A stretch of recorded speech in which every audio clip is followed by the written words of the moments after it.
আজি আমি মনোনয়ন-পত্ৰ দাখিল কৰিলোঁ। প্ৰায় 10,000 আমি আমাৰ দলীয় সতীৰ্থ শুভাকাংক্ষী ৰাইজ সকলোকে একগোট হৈ আমি আজি খানাপাৰাৰ পৰা প্ৰস্থান কৰি আহিছোঁ গুৱাহাটী মেট্ৰ' ডিচি অফিচ আছে, তাতে আমাৰ মনোনয়ন-পত্ৰ দাখিল কৰিলোঁ। আৰু আমি ডিমৰীয়াবাসী ৰাইজৰ আশীৰ্বাদ বিচাৰিছোঁ আজিৰ দিনটো যিহেতু মোৰ ব্যক্তিগতভাৱে আজি এটা নিজৰ স্মৰণীয় দিন। আজিৰ দিনটোত ডিমৰীয়াবাসী ৰাইজৰ আশীৰ্বাদ বিচাৰিছোঁ, লগতে অসমবাসী ৰাইজৰ আশীৰ্বাদ বিচাৰিছোঁ। ধন্যবাদ।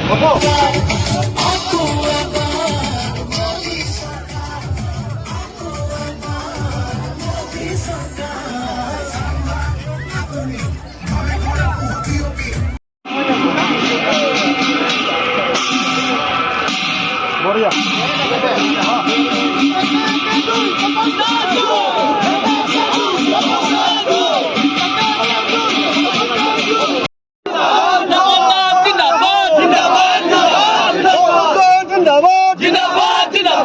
অসম গণ পৰিষদ জিন্দাবাদ।